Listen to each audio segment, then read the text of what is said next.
Prebiotic food हमारे खाने में रहना चाहिए। जैसे और प्रीबायोटिक फूड जिसको बोलते हैं हम बटर मिल्क, छाछ छाछ बहुत बेनिफिशियल है। और इस समर सीजन में कैमरा एक मिनट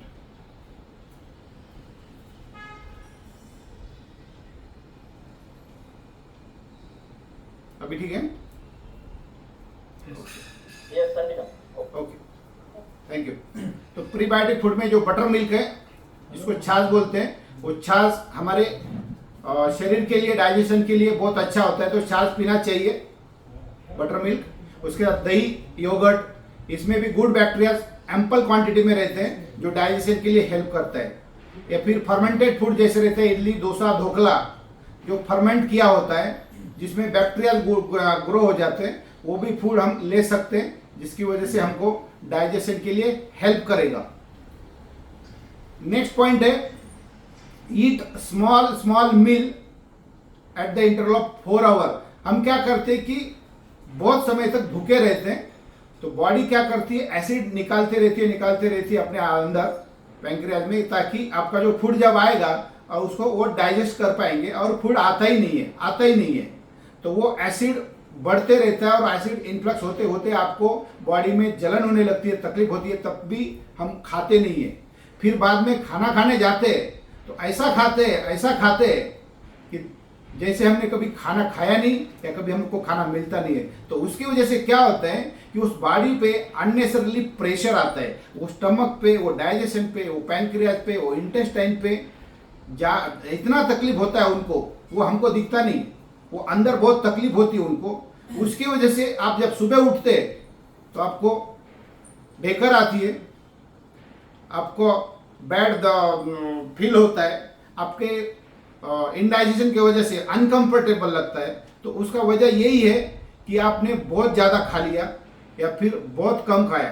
तो खाने के लिए हम नहीं बने, हमारे लिए खाना बनाए, ये हमेशा ध्यान रखना चाहिए कि बहुत अच्छा टेस्टी है, बहुत फेवरेट है, मेरा बहुत अच्छा खाना है, मुझे गुलाब जामुन बहुत पसंद है, या फिर मुझे जलेबी पसंद है, मुझे रबड़ी पसंद है करके उसको ज़्यादा मात्रा में नहीं खाना चाहिए। या फिर जो नॉनवेज खाते हैं उसको अच्छा चिकन मिल गया, अच्छा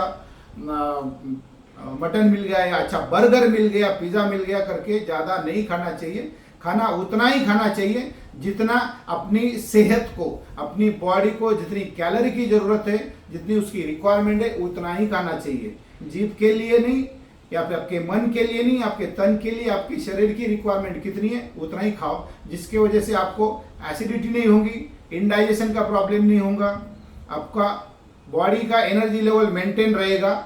सो ज़्यादा मत खाओ या फिर स्किप भी मत करो। बहुत ज़्यादा फास्टिंग करेंगे तो भी प्रॉब्लम है, और बहुत ज़्यादा खाएंगे तो भी ये करेंगे। तो always keep eat to live, not live to ईट।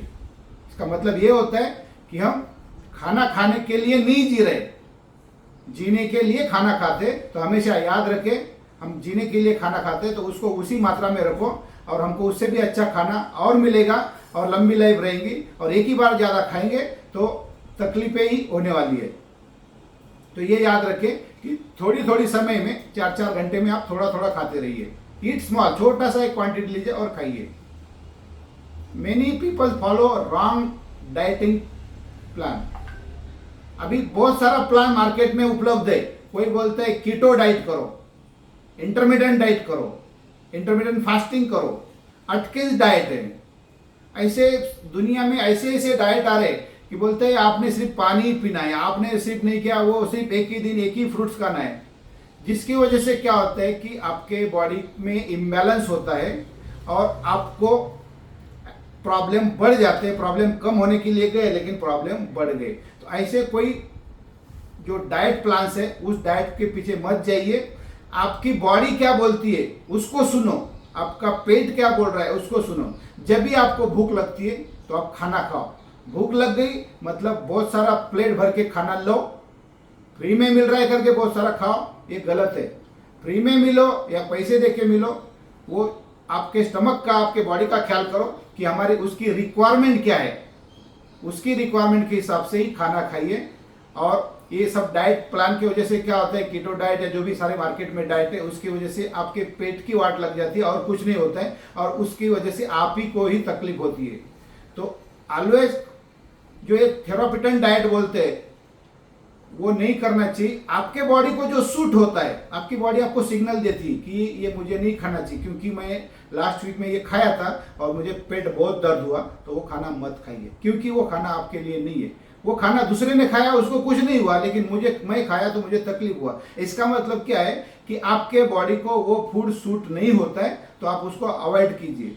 आपकी बॉडी आपको सिग्नल देती है ये खाओ ये मत खाओ, लेकिन ये ख्याल रखो जो भी खाना है वो कम मात्रा में खाइए, और आपका इंटरमिटेंट इंटरवल से खाते रहिए, जिसकी वजह से आपके बॉडी की न्यूट्रिएंट की रिक्वायरमेंट फुलफिल होंगी, आपकी कैलोरी की रिक्वायरमेंट फुलफिल होगी, आप ओवर ईटिंग नहीं करेंगे और आप फास्टिंग भी नहीं करेंगे। तो आपका जो डाइट प्लान है उसके हिसाब से फॉलो करना है। और किसी ने बोला और उसको रिजल्ट मिल गया इसलिए मैं कर रहा हूं, ऐसा मत कीजिए, जिसकी वजह से आपको तकलीफ होती है और उस तकलीफ आप ही को भोगनी पड़ती है। जीभ के लिए खाइए ना, मन के लिए मत खाइए, आपके पेट के लिए खाइए, शरीर के लिए खाइए। उसको क्या लगता है वो आपको सिग्नल देता है, वैसे ही खाना खाइए। उसके बाद detox medicine and treatments, cleaning your systems. आपका सिस्टम्स डिटॉक्स करना भी जरूरी होता है, आपका डाइजेशन इंप्रूव करना जरूरी होता है, आपका जो फूड हमने खाया है वो डिटॉक्स होना जरूरी है। वो ओवरकम करने के लिए आपका फूड इंटॉलरेंस जो है, इंटॉलरेंस मतलब जो फूड हमको नहीं खाना है, जो आपकी बॉडी सिग्नल दे रही है ये नहीं खाना है, तो वो नहीं खाना है, क्योंकि वो हमको अच्छा लग रहा है लेकिन खाने के बाद हमको तकलीफ होती है, तो उस फूड को अवॉइड कीजिए। ये कोई बोलने की जरूरत नहीं, आपका बॉडी आपका पेट आपको सिग्नल देता है। रात में गड़बड़ कर लिया तो सुबह आपको तकलीफ होगी और आपको पता चलेगा कि कल जो खाया था वो मेरे लिए नहीं था, वो सबके लिए था लेकिन मेरे लिए नहीं था, तो उसको आप अवॉइड कीजिए। तो ये सिंपल टिप्स है जिसको आप फॉलो करेंगे तो आपका पेट अच्छा रहेगा, पेट हेल्दी रहेगा तो आपका बॉडी हेल्दी रहेगा, बॉडी हेल्दी रहेगा तो माइंड हेल्दी रहेगा, माइंड हेल्दी रहेगा तो आप काम अच्छा कर पाएंगे। उसके बाद जो बैड हैबिट्स है उसको भी, बैड हैबिट को आपको अवॉइड करना चाहिए, जैसे स्लीप इमीडिएट आफ्टर मील, खाना खाते ही सो जाते, वो गलत है, या फिर खाना खाते ही सोफे पे लेट जाते, वो भी गलत है। और खाना खाने के बाद इमीडिएट सोना नहीं है, बैठना भी नहीं है, कम से कम 15 मिनट तक आपको टहलना है। इसलिए उसको मराठी में बोलते हैं कि खाना खाने के बाद शतपावली, शत मतलब 100 स्टेप तो आपको चलना है, तो 15 मिनट कम से कम आपको वॉक करना है, जिसकी वजह से क्या होता है कि बॉडी में जो आपका जो फूड गया है वो प्रॉपर आपके जहां जाना चाहिए वहां जाके वो अपना कार्य शुरू कर देता है। उसके पहले ही हम सो गए, उसके पहले ही लेट गए तो वो एक जगह पे चला जाएगा और वो नीचे प्रॉपर नहीं जाएगा, जिसकी वजह से डाइजेशन प्रोसेस स्टार्ट नहीं होगा। डाइजेशन प्रोसेस स्टार्ट नहीं हुई तो वो रात पूरा समय जाने के बाद नींद नहीं आएंगी और डाइजेशन नहीं होगा। इसलिए कम खाओ, 15 मिनट के बाद आप रेस्ट करो, वॉक करो, और कम से कम 1 घंटे के बाद, 1 से 2 घंटा के बाद ही सो सकते हैं। नहीं तो क्या करते हैं, रात के 11-12 बजे तक घूमते रहते, उसके बाद आते, खाना खाते और तुरंत सो जाते। एक ही बार फिर खाना खाओ, पानी पी लो, आइसक्रीम खा लो और इमीडिएट सो भी जाओ और फिर मोबाइल देखते रहो। तो ये जो बैड हैबिट्स है जिसकी वजह से क्या होता है कि आपके पेट पे अत्याचार होता है। आप अपने पेट पे अत्याचार करोगे तो वो बायोलॉजिकल बॉडी है, एक समय के बाद वो आपको सिग्नल देगी कि मुझे तकलीफ हो रही है, आप मेरे पे अत्याचार मत करो, मत करो। आप नहीं मानते, आप अत्याचार करते रहते और फिर एक दिन वो रिवर्स मैकेनिज्म देती है। फिर वो जैसा हम ज़्यादा किसी को पोकिंग करेंगे तो जैसा गुस्से में आके बोलता है ना, तो वैसा फिर वो सिस्टम बिगड़ जाता है और फिर आपको हॉस्पिटल में जाना पड़ता है और हॉस्पिटल के चक्कर लगाते पड़ते हैं। फिर डॉक्टर को पूछते हैं कि डॉक्टर मेरे को डाइजेशन नहीं हो रहा है, मेरे को एसिडिटी हो रही है, मेरा पेट जलन होता है, मेरा पेट फूक जाता है। फिर डॉक्टर तुम्हारे बहुत सारी मेडिसिन देते हैं, तो फिर वो मेडिसिन खाता है, तो मेडिसिन खाने के बाद उसके साइड इफेक्ट और शुरू हो जाते हैं। तो ये सिंपल टिप्स है कि हम हमारे पेट का ख्याल रखें, हमारे जीभ का नहीं, तो आपका पेट आपको कभी डॉक्टर के पास जाने के लिए नहीं बुलाएगा। वॉच व्हाट यू ईट, आप जो खा रहे हैं उसको वॉच कीजिए, उसको देखिए कि हम क्या खा रहे हैं, क्या नहीं खा रहे। किस खाने से एसिडिटी होती है वो ना खाए, क्योंकि आपकी बॉडी बोलती है ऑयली नहीं खाना, स्पाइसी फूड नहीं खाना है, फैटी फूड नहीं खाना है, बिकॉज ये सब क्रिएट करते हैं प्रॉब्लम आपके शरीर को। Will create the problem after eating. खाने के बाद, खाने को तो बहुत अच्छा लगता है, जो अच्छी चीजें लगती है वो मत खाइए, जो अच्छी नहीं लगती है वो खाइए। मतलब आप सब्जी जो है, सब्जी ज्यादा खाते हैं, अच्छी ज्यादा नहीं लगती है, वो बच्चे भी खाते नहीं सब्जी को। जैसे करेले की सब्जी बनाया तो घर में कोई नहीं खाता है, लौकी की बनाया तो कोई नहीं खाते, लेकिन स्वीट डिश बना दिया तो वो बहुत जल्दी खत्म हो जाती है। लेकिन वो स्वीट अंदर जाके उसका अगेंस्ट होता है। स्वीट का उल्टा मतलब क्या होता है आप समझ लो कि वो हो जाता है अंदर, तो उसकी वजह से आपको दिक्कत होती है। Do not eat anything that causes you. आपको जो तकलीफ होती है वो नहीं खाए। और इंटॉलरेंस, एलर्जिक, ब्लोटिंग, कॉन्स्टिपेशन, ये सब चीजें जिस वजह से होती है उसको अवॉइड कीजिए। कोरिलेट कीजिए आपका फूड और आपका प्रॉब्लम, कोरिलेशन कीजिए कि कल मैंने क्या खाया था जिसकी वजह से आज मुझे ब्लोटिंग हो रही है, या फिर कॉन्स्टिपेशन हो रहा है, या फिर एलर्जी हो रही है, या फिर मुझे गड़बड़ हो रही है। तो वो चीज को अवॉइड कीजिए। उसको अवॉइड करेंगे तो आपका पेट कभी तकलीफ नहीं देगा और आप हेल्दी रहेंगे। ये सब चीजें हमको याद रखना है। Then avoid the stress. Unnecessarily सारी दुनिया का बोझ हम उठाते रहते हैं। मतलब इसका क्या है कि पूरे इंडिया का या वर्ल्ड का सबसे ज्यादा प्रॉब्लम हमें ही है। मेरा बेटा पढ़ाई नहीं करता है, मेरा बेटी मोबाइल दिन भर देखते रहती है, वो स्ट्रेस नहीं ले रहा है, हम स्ट्रेस ले रहे हैं। और उसकी वजह से क्या होता है, उस स्ट्रेस की वजह से आपके डाइजेशन पे अफेक्ट होता है। तो कोई भी चीज का अच्छा खासा चल रहा है फिर भी बोलते हैं कि नहीं आजकल मेरे जॉब में मेरे बॉस तकलीफ दे रहे हैं। तो वो क्या होता है कि निगेटिविटी जो होती है आपके माइंड में, वो निगेटिविटी की वजह से वो स्ट्रेस पैदा होता है। वो स्ट्रेस के वजह से आपकी बॉडी इनकम्फर्टेबल होती है और आपके डाइजेशन को अफेक्ट करता है। और डाइजेशन अफेक्ट हो गया, पेट गड़बड़ हो गया तो बहुत सारे आगे प्रॉब्लम शुरू हो जाता है। हमको नींद नहीं आती है। तो क्या करो, स्ट्रेस नहीं लेने का, जो भी होगा अच्छा ही होगा। अच्छा सोचो, हम दूसरे के बारे में भी अच्छा सोचो, हमारे बारे में भी अच्छा सोचो, अच्छा खाओ और अच्छी नींद लो।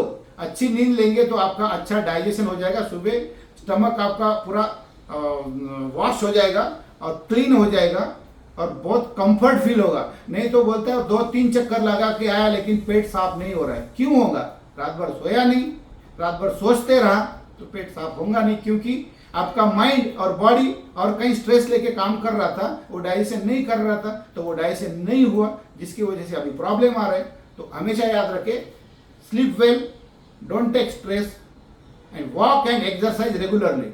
सुबह जल्दी उठिए, वॉकिंग कीजिए, एक्सरसाइज कीजिए। बार बार फोन करके बुलाना पड़ता है, भाई साहब आ जाइए, बहन जी आ जाइए, एक्सरसाइज कीजिए। नहीं आज क्या हो गया था, पार्टी को गया था, रात में लेट हो गया बोलता है, तो अभी नहीं आ रहा हूँ। अब वो पार्टी की वजह से क्या हो गया, पेट हो गया गड़बड़ और सुबह उठना नहीं होता है। और 8-9 बजे उठने के बाद भी पेट साफ नहीं हो रहा है, तकलीफ हो रही है। क्यों आएगा वो 6 बजे? नहीं आएगा, क्योंकि रात में गलत खाया, उसका रिजल्ट दूसरे दिन गलत हो गया। तो हमेशा याद रखो, आपको वॉक करना है, एक्सरसाइज करना है, जिसकी वजह से क्या होता है कि आपकी बॉडी एक्टिव रहेगी। अगर बॉडी एक्टिव रहती है तो आपका स्टमक एक्टिव रहेगा और आपको हेल्दी महसूस होगा। आप हमेशा वॉक, एक्सरसाइज, योगा, मेडिटेशन ये सब कीजिए, जिसकी वजह से आपको आपके डाइजेशन को हेल्प होती है, डाइजेशन इंप्रूव होता है। अवॉइड और स्टॉप दिस हैबिट्स। टोबैको नहीं खाना चाहिए, गुटखा नहीं करना चाहिए, स्मोकिंग नहीं करना चाहिए, अल्कोहल, ड्रग्स, ये सब चीजें जो है ना डाइजेशन के अगेंस्ट में, आपके जीभ के लिए, टेस्ट के लिए, एंजॉयमेंट के लिए बहुत अच्छा लगता है, लेकिन आपके पेट के विरोध में। अगर पेट आपका अगर गड़बड़ है तो आप दिन भर मायूस रहते और मायूसी में आप काम नहीं कर पाते और हेल्दी नहीं रहते। तो ये हमेशा याद रखो कि टू अवॉइड एंड स्टॉप। इस चीज़ों से फायदा कुछ नहीं होने वाला है, लेकिन गारंटीड है कि नुकसान जरूर होगा। फायदा किसको कितना हुआ है मुझे तो पता नहीं, लेकिन नुकसान जरूर होता है। सब लोग बोलते हैं, सबको समझता भी है, लेकिन वो उमझता नहीं है। शाम हो गई तो हम वो भूल जाते हैं कि क्या करना चाहिए क्या नहीं करना चाहिए, और गलत कर लेते हैं और फिर दूसरे दिन तकलीफ होती है। मेडिसिन हमेशा जानबूझ के पेन किलर लेते रहते हैं, एसिडिटी की टैबलेट रोज लेते हैं। लेकिन एसिडिटी क्यों हो रही है, किस वजह से हो रही है, उसका रूट कॉज देखिए और उस एसिडिटी के रूट कॉज को बंद कीजिए, वो टैप को बंद करो। आपकी एसिडिटी नहीं होगी, बॉडी एसिडिटी के लिए नहीं बनी है, लेकिन आपका खान पान गलत है, आपका हैबिट्स गलत है, नींद नहीं हो रही है, जिसकी वजह से एसिडिटी हो रही है। थोड़ा सा पेन हुआ, बैक पेन हुआ, हेडेक हुआ, ले लिया पेन किलर, फिर क्या बोलते हैं, नहीं मुझे रोज एक पेन किलर लेना ही पड़ता है बोलते हैं, मुझे वो एक क्रोसिन की टैबलेट लेने के सिवा नींद नहीं आती, मुझे झंडू बाम लगाने के सिवा नींद नहीं आती है, मुझे वो पैरासीटामोल के 2 टैबलेट लेना पड़ता है। ये जो है ना, ये माइंड बन गया है, जिसकी वजह से हमको आदत लग गई और फिर उसके साइड इफेक्ट बनते हैं। वो साइड इफेक्ट की वजह से और अपनी बॉडी डिटोरिएट होते रहती है और तकलीफें बढ़ती है, कम नहीं होती है। सो ख्याल में रखें, मेडिसिन अवॉइड करो, जिसकी जरूरत नहीं वो मत करो, जिसकी जरूरत है वो करो, रूट कॉज ढूंढो और उसको सॉल्व करो। छोटा छोटा खाना, स्मॉल मील इंप्रूव करेगा और छोटी छोटी स्टेप्स है वो आपके डाइजेशन को इंप्रूव करेंगे। ये जो मैंने बताया छोटी छोटी स्टेप्स है, कोई भी घर में अपना कर सकता है, काम के टाइम पे भी कर सकता है। अभी छाछ पीना कोई बड़ी बात नहीं है, कोई भी कर सकता है, लेकिन वो छाछ नहीं पियेंगे, उसके जगह और कुछ पी लेंगे पैसा देके, महंगी चीजें, जिसकी वजह से आपको तकलीफ होती है और दूसरे दिन तकलीफ में पड़ते हैं। तो अवॉइड ऑल दिस थिंग। जो छोटी छोटी डाइजेस्टिव सिस्टम के लिए जो स्टेप्स है वो फॉलो करो, आपकी डाइजेस्टिव सिस्टम बेटर रहेगी तो आपका हेल्थ इंप्रूव होगा, हेल्थ इंप्रूव होगा तो आपकी क्वालिटी ऑफ लाइफ अच्छी होगी और आपकी लॉन्जिटिविटी, उम्र लंबी होगी, वो बढ़ेगी, तो उसकी वजह से आप हेल्दी और लॉन्ग लाइफ जी सकते हैं। Thank you very much. ये रहा हमारा आज का शॉर्ट में सेशन। होप आपको अच्छा लगा होगा। Thank you very much. Over to. बहुत बढ़िया, बहुत बढ़िया। Thank you sir.